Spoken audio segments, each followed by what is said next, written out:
Sir stamp duty से अभी Maharashtra amnesty scheme आया स्टैम्प ड्यूटी, तो एग्जैक्टली ये क्या है और इससे किसको बेनिफिट हो रहा है? देखिए, एमनेस्टी स्कीम का मतलब ये है माफ़ करना। हाँ, एमनेस्टी का मतलब ये है पार्डन। बराबर। तो महाराष्ट्र स्टैम्प एक्ट 1958 एक कायदा है, उसमें ये बताया गया है कि जो भी आप दस्तावेज बनाते हो, जिसको हम बोलते हैं डॉक्यूमेंट, एग्रीमेंट, इंस्ट्रूमेंट, महाराष्ट्र में, तो उसके ऊपर कुछ ना कुछ स्टैम्प ड्यूटी भरना जरूरी है। यदि आप स्टैम्प ड्यूटी नहीं भरते हो, वो डॉक्यूमेंट वैलिड नहीं है। ओके, ये इनवैलिड होगा। मान लो आपने फ्लैट मुझे बेचा, जहां मुझे stamp duty 6% of the market value भरना था, मैंने 100 रुपये में कर दिया। आप बोलेंगे नहीं नहीं, मैं 100 रुपये भरा, स्टैम्प ड्यूटी हो गया। ऐसा नहीं। तो स्टैम्प एक्ट में जो लिखा है उस हिसाब से, मार्केट वैल्यू के हिसाब से आपको स्टैम्प ड्यूटी भरना है। बहुत सारा लोगों ने 1958 से लेकर आज भी 2023 तक कई लोग प्रॉपर्टी लेते हैं, बेचते हैं, रीडेवलपमेंट करते हैं, डेवलपमेंट एग्रीमेंट बनाते हैं, परमानेंट अकोमोडेशन एग्रीमेंट बनाते हैं। ये सब कम अमाउंट में बनाते हैं। मतलब जहां आपको 2 लाख रुपए स्टैम्प ड्यूटी भरना है, वो 2000 रुपए भर के बोले स्टैम्प ड्यूटी भरा है ना, बस हो गया, मेरे पास तो अभी पैसा नहीं, सब खत्म हो गया। तो ऐसा कम स्टैम्प ड्यूटी भर के तो एग्रीमेंट बना है। कई लोगों ने 100 रुपए में, 5 रुपए में, 10 रुपए में बनाया। ये गवर्नमेंट का नजर में तो है, बट नजर है तो क्या हुआ, गवर्नमेंट के पास इतना मशीनरी नहीं है। किसके पास ये डॉक्यूमेंट है, क्या है? लोग बोलते हैं मेरे को घर ताबा मिल गया और मेरे को सोसाइटी का मेंबर भी बन गया, अभी जाने दो, तेल लगाने गया, स्टैम्प ड्यूटी कौन भरेगा? और कागज तो है ही, अपने कागज तो है ही है, बस हो गया ना। बट ये भूल जाते हैं, ये कागज में कल कोई लिटिगेशन होता है तो it is not considered as a evidence in the court of law. आपको section 34 of the Maharashtra stamp act में बताया गया, this will not be considered evidence in the court of law. यदि ये डॉक्यूमेंट आप कोर्ट में लेके जाते हो, कोर्ट क्या करेगी मालूम है? ये डॉक्यूमेंट सीज करेगी और कलेक्टर ऑफ स्टैम्प्स के पास भेज देगी, और कलेक्टर ऑफ स्टैम्प्स उसके ऊपर ड्यूटी भी लेगा, पेनल्टी भी 4 गुना पेनल्टी लेगा। मतलब आपका ड्यूटी कितना है? 1 लाख, और पेनल्टी कितना है? 4 लाख। आपका ड्यूटी कितना है? 2 लाख, और पेनल्टी कितना है? 8 लाख। तो ये जो है ना, ये बहुत बड़ा नुकसान लोगों को हो रहा था। बराबर। और दूसरा आपको पता है, आपने तो अभी पूछा मुझे रीडेवलपमेंट के बारे में, सब आपने और एक पूछा नहीं। रीडेवलपमेंट करने के लिए पहला क्या करना चाहिए? पहला सब अपना कन्विंस होना चाहिए। बराबर है। यदि सोसाइटी बन गया, भाई साहब ने तो पहला इंटरव्यू लिया, सोसाइटी क्यों चाहिए? सोसाइटी इसके लिए भी तो चाहिए, जो जमीन बिल्डर के नाम से है वो मेंबर्स के नाम होना चाहिए, सोसाइटी के नाम से होना चाहिए, क्योंकि इंडिविजुअल नाम से तो हो नहीं सकता जमीन। करेक्ट। तो वो कलेक्टिव ओनरशिप लेके एक लीगल बॉडी बना के तो कन्विंस तो होना चाहिए। बराबर है। अभी कन्विंस होना है, उसका एक प्रावधान है। मान लो 100 फ्लैट है, हर आदमी ने अपना अपना फ्लैट का एग्रीमेंट का स्टैम्प ड्यूटी भरना चाहिए। बराबर है। यदि नहीं भरा है, ओके, तो आपको कन्विंस मिलेगा नहीं। बराबर है। अभी कन्विंस मिलना है, 100 फ्लैट का एग्रीमेंट वेरीफाई करेंगे, उसमें से 10 आदमी ने फ्लैट ड्यूटी भरा नहीं, 90 लोगों ने भरा है, या कम भरा है, 10 लोगों ने कम भरा है। उनको जितना डिफिसिट है ना साहब, वो भरने को लगाएगा। अभी डिफिसिट कितना है? 1 लाख हर एक का फ्लैट का, 10 लोगों का 10 लाख। अच्छा, पेनल्टी कितना है? 4 लाख। तो 4 मेंबर बोलता है तो मैं सीनियर सिटीजन हो गया, बराबर, मेरे पास तो है ही नहीं है, मेंटेनेंस देना भी मुश्किल है, मैं 5-5 लाख रुपए कैसा भरूं? करेक्ट है। ये नहीं भरने से क्या होगा? सोसाइटी का कन्विंस भी नहीं होता है, बराबर है। और कन्विंस नहीं होने से रीडेवलपमेंट भी नहीं होता है, बराबर है। बराबर ना? तो इसके लिए गवर्नमेंट को लगा कि एक तो डीम्ड कन्विंस को प्रावधान देना चाहिए, बराबर, और लोगों का ये जो दर्द है वो मिटाने के लिए बोला कि हम एक नया स्कीम लाते हैं। वो स्कीम क्या है? Stamp duty amnesty scheme 2023। Okay. आप यकीन नहीं करेंगे साहब, आपको ये यकीन नहीं आएगा, किसी को यकीन नहीं आएगा, मुझे यकीन नहीं आया। जब मुझे न्यूज़पेपर में, मैं मतलब पत्रकारों ने मुझे फोन किया, आज कैबिनेट में ही निर्णय लिया, मतलब क्या निर्णय लिया? स्टैम्प ड्यूटी माफ। पागल है क्या? ये कोई पॉलिटिकल आदमी ने गलत फहमी दे रहा है, और बोला कि सब न्यूज़ में फैल रहा है। मैं बोला कि ऐसा हो ही नहीं सकता है। अभी तक जिंदगी में मेरा इतना तजुर्बा हो गया, 33 ईयर्स में, मैंने कभी भी देखा नहीं है कि स्टैम्प ड्यूटी माफ किया है। साहब ये टाइम में इन्होंने स्टैम्प ड्यूटी माफ किया, 1 लाख तक आपको स्टैम्प ड्यूटी माफ है। अच्छा, पेनल्टी तो 100% माफ है। ये ऐसा क्रांतिकारक निर्णय, और हर लोगों का स्टैम्प ड्यूटी है, छोटा छोटा आदमी का वो 25,000, 30,000, 50,000 आता है। आपको क्या करना है? स्टैम्प ड्यूटी एमनेस्टी स्कीम में सबमिट करना है डॉक्यूमेंट को, ओके, ऑनलाइन सबमिट करना है बराबर, और हार्ड कॉपी देना है, वो सर्टिफाई करेंगे, it is fully paid.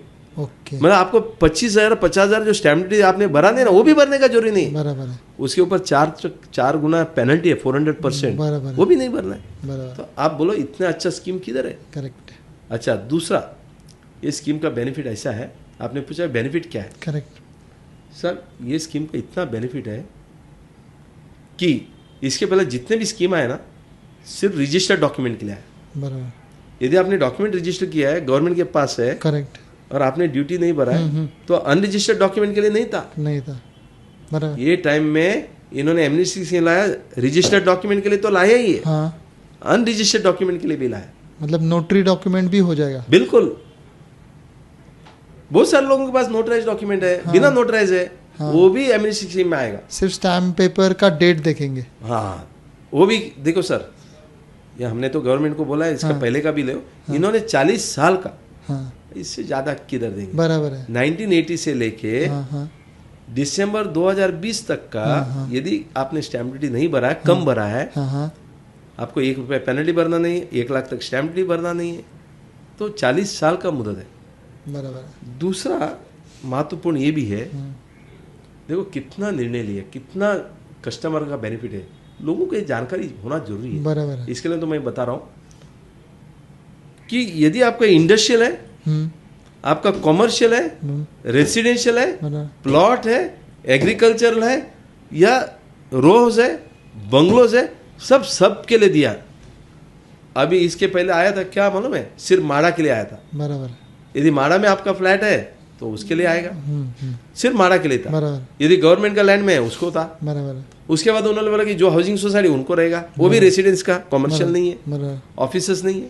But अभी ये टाइम में इन्होंने क्या किया, 5-6 एमनेस्टी स्कीम आके गया अभी तक, लेकिन ये इतना क्रांतिकारक है।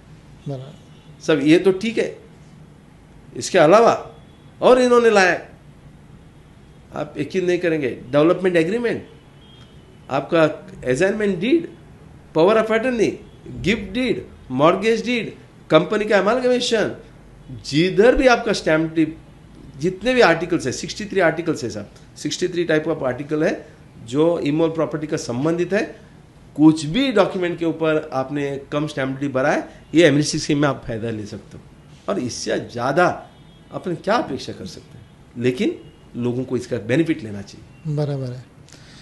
तो इसके आगे वाले डेवलपर्स को तो भराना ज़रूरी है जो स्टैम्प ड्यूटी है, और इससे पहले वालों ने अपना डॉक्यूमेंट एमनेस्टी स्कीम में स्टैम्प करके ले लें, जो आप बोल रहे हैं इस अवेयरनेस में। अच्छा, कई लोग, आप भी दिमाग में लगा होगा सब, आप बोला कि इतना एमनेस्टी स्कीम आ चुका है, अगली बार आएगा क्या, और अगली बार आएगा, मैं रोकूं क्या? एक तो ये सवाल आपका मन में होगा, और दूसरा आप ये भी बोलते होंगे कि अभी तक तो मैं भराने कुछ नहीं हुआ, अभी ये स्कीम में जाके मैं क्यों मेरा डॉक्यूमेंट उधर हाँ एक्सपोज करूं, हाँ, क्या जरूरी है? हाँ, और तीसरा आप ये भी बोलेंगे कि सब ठीक है, अभी तक जो है इससे मुझे तो कुछ लगता नहीं फर्क है, भी नहीं पड़ा, मैं अभी तक किया नहीं है, हाँ, आप इतना स्कीम बोल रहे हो, क्या रियली ऐसा कोई डॉक्यूमेंट है क्या? हाँ, हाँ, मैं बताऊं आपको, अभी भी 5-6 लाख डॉक्यूमेंट मिलेगा, और आगे जाएंगे तो और ज़्यादा मिलेगा। बराबर है, गवर्नमेंट का तो एस्टिमेट 3,000 करोड़ का है। यदि ये स्कीम को अच्छा पॉपुलैरिटी देगा तो मैं तो बोलूँगा 10,000 करोड़ भी गवर्नमेंट रेवेन्यू कलेक्ट कर सकती है एमनेस्टी स्कीम में। बिल्कुल, इतना है। अभी आप पूछेंगे कौन सा डॉक्यूमेंट है, हाँ, सब इतना सोसाइटी का रीडेवलपमेंट हुआ है, हाँ, तो उधर सप्लीमेंट्री एग्रीमेंट हुआ है, हाँ, हाँ, और उन्होंने जो परमानेंट ऑर्डर एकोमोडेशन एग्रीमेंट है, वो स्टैम्प ड्यूटी भरना है करके, बराबर, सब 10,000 बिल्डिंग का मुंबई में रीडेवलपमेंट हो चुका है। मैं तो बोलूँगा 5-6 हजार सोसाइटी में, हर बिल्डिंग में आप मान लो कम से कम 50 डॉक्यूमेंट भी पकड़ेंगे, तो 5 लाख के ऊपर डॉक्यूमेंट सिर्फ परमानेंट ऑर्डर एकोमोडेशन का एग्रीमेंट का, जिसने 100 रुपए का स्टैम्प पेपर नोटरी करके रखा है, उनका सब ये स्कीम में जा सकते हैं और पूरा का पूरा बेनिफिट ले। लेकिन उसमें तो गवर्नमेंट को पैसा कैसे मिलेगा जब ये भरेंगे नहीं पैसे, तो फ्री है ना? बिल्कुल, आपने बहुत अच्छा सवाल किया, बहुत अच्छा सवाल किया, very good sir. Permanent order accommodation agreement में ये क्या है, माफ है, बट आप जाना तो चाहिए, एप्लीकेशन तो करना चाहिए, क्योंकि 1 लाख का नीचे है तो आपको, और उसके हिसाब से आपका एग्रीमेंट। लेकिन उस टाइम में इवन डेवलपर लोग, बहुत सारे डेवलपर अपना डीए भी रजिस्टर्ड नहीं है, उसमें भी स्टैम्प ड्यूटी भरा नहीं है, वो भी निकलेगा। बराबर। और बहुत सारा सोसाइटी जैसा कि मोर देन 50% हाउसिंग सोसाइटी आज भी कन्विंस हुआ नहीं। हर एक बिल्डिंग में कम से कम 5-6 डॉक्यूमेंट ऐसा है जिनका क्या है, स्टैम्प ड्यूटी भरा नहीं है। तो आज आप 1 लाख सोसाइटी है महाराष्ट्र में, 1,20,000 है, बराबर। अब 20,000 छोड़ो, 1 लाख है, 1 लाख है तो 5 डॉक्यूमेंट एक सोसाइटी का पकड़ेंगे तो भी आपका 5 लाख डॉक्यूमेंट है, उसका भी स्टैम्प ड्यूटी बाकी है। बराबर। तो करने को जाएगा तो बहुत सारा डॉक्यूमेंट है। बराबर। माड़ा का बहुत सारे लोगों ने अपना स्टैम्प ड्यूटी भरा नहीं है, बराबर। एमएमआरडी का नहीं भरा, कलेक्टर का लैंड का भरा नहीं है, बराबर। एसआरए का भरा नहीं है। एसआरए का जितने भी घर दिया है ना, लेकिन उनको सबको इस स्कीम में जाना चाहिए, बेनिफिट लेना चाहिए। तो गवर्नमेंट कितना ड्यूटी लेती है नहीं देती है वो मेरा काम नहीं है, आपका काम नहीं है, बराबर। बट हमारा काम ये कि ये जो नागरिक का सुविधा के लिए जो दिया है सबने फायदा पहुंचाना और उनको बोलना ये बेनिफिट लेना चाहिए, बराबर।